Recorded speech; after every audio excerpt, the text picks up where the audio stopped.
পরিকল্পনাহীনভাবে গড়ে ওঠা ওয়্যার হাউসে বিপদে পড়তে চলেছে শ্রীরামপুর উত্তরপাড়া ব্লকের রাজ্যধরপুর পঞ্চায়েতের একাধিক গ্রাম। অভিযোগ, ওই ওয়্যার হাউস তৈরির ফলে এলাকার প্রাকৃতিক নিকাশি ব্যবস্থা ভেঙেও পড়েছে। বর্ষায় জল জমে ঘরে ঢুকে পড়ার আশঙ্কায় রয়েছেন স্থানীয়রা। জানা গেছে, রাজ্যধরপুরে 100 বিঘা জমিতে ওয়্যার হাউস গড়ে উঠেছে। সেখানে এলাকার স্বাভাবিক নিকাশি ব্যবস্থা বন্ধ করে দেওয়া হয়েছে বলে অভিযোগ।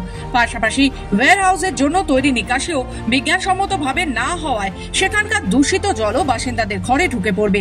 আগের বর্ষাতে যার প্রমাণ মিলেছে বলে দাবি স্থানীয়দের অভিযোগ, পঞ্চায়েতকে বলেও কোনো কাজ হয়নি। উল্টে পঞ্চায়েতের পক্ষ থেকে জানানো হয়েছে, জলা জমিতে বসতি গড়ে তুললে এই অবস্থাই হবে। স্থানীয় সিপিএম নেতা শৈলেন কুমার চক্রবর্তীর দাবি, যেন তেন প্রকারেণ কারখানা করার অনুমতি দেওয়ার জন্যই এই অবস্থা।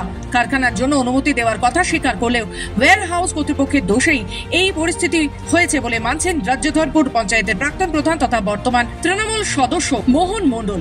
অন্যদিকে ওই পঞ্চায়েতের প্রধান গোপাদে বলেন, ওয়্যার হাউস কর্তৃপক্ষ বিকল্প নিকাশি তৈরির কথাও বলেছেন। বর্ষার আগে সেটি যাতে করা হয় দেখা হবে। হ্যাঁ, 100 বিঘার এই কমপ্লেনটা আমার কাছেও এসেছে।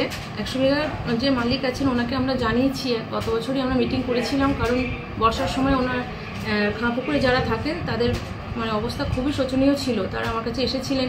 আমার সত্যি খারাপ লেগেছে, কারণ বর্ষাকালে ওরমভাবে ঘরের মধ্যে যদি জল ঢুকে থাকে কারোর, আমার নিজের হলেও নিশ্চয়ই ভালো লাগতো না, সাপ ঢুকে যাচ্ছে। সেক্ষেত্রে আমি ব্যবস্থা নেওয়ার জন্যই আমি 100 বিঘার মালিককে ডেকেছিলাম, আলোচনা হয়েছে, কথাবার্তা হয়েছে। তো উনি যেটা বললেন যে আমার আগের প্রধান বলছিলেন যে ড্রেন ওনারা করে দিয়েছেন ঠিকই, কিন্তু ড্রেনটা যেহেতু ওয়াটার লেভেল থেকে উঁচু হয়ে গেছে, যে কারণে সেই খাঁপুকুরের জলটা সেই ড্রেন দিয়ে পাস হচ্ছে না। তো আপাতত সেই সময় আমি বলেছিলাম, এই মুহূর্তে যেহেতু বর্ষা চলছে, তো আপনারা একটা কাজ করুন, পাম্প বসিয়ে জলটা ছেঁচে দিন, যাতে মানুষ সাময়িক উপকৃত হবে সেই সময় যে ঘরে জল ঢুকে আছে। তো এই বছর আমি বলেছিলাম যে স্টেপ নেব। তো ওনাদের জানানো হয়েছে, ওনারা বলেছেন আরেকটি ড্রেন যেটাতে আমার জলটা বেরিয়ে যেতে পারে আর কি, খাঁপুকুরের জলটা যাতে বেরিয়ে যেতে পারে, সেই ব্যবস্থা ওনারা শীঘ্র গ্রহণ করবেন বলেছিলেন।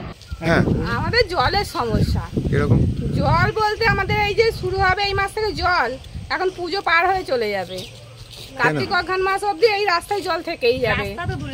ঘরে তো মানুষের ঘরে জল ঢুকে যাবে, বর্ষাকালে থাকতে পারবে না। কেন, কারণ কি? জল তো পাস হয় না। আমরা পঞ্চায়েতে অনেকবার জানিয়েছি এই নিয়ে। পঞ্চায়েত খালি বলে কি যে আমাদের কোনো হাত নেই, খাল আমরা কাটাতে পারবো না, বর্ষাকালে জল হবেই।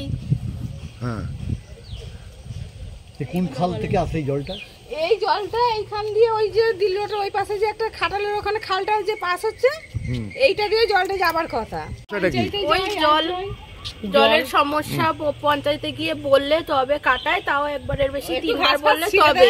কেন সমস্যাটা জানান না? বলা ভুল, কাটায় না জল আমাদের যতটা সবথেকে বড় কথা জল। আমরা চাই যে আমাদের জল নিকাশনের ব্যবস্থাটা করা হোক।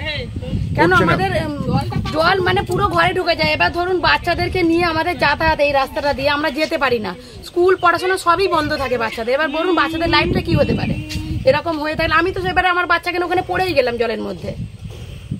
পঞ্চায়েত শুনছে না। পঞ্চায়েতকে যখন আমরা যাই তখনই বলে যে আমাদের কাটানোর কোনো এ নেই, এখন বর্ষা কাটাতে পারবো না।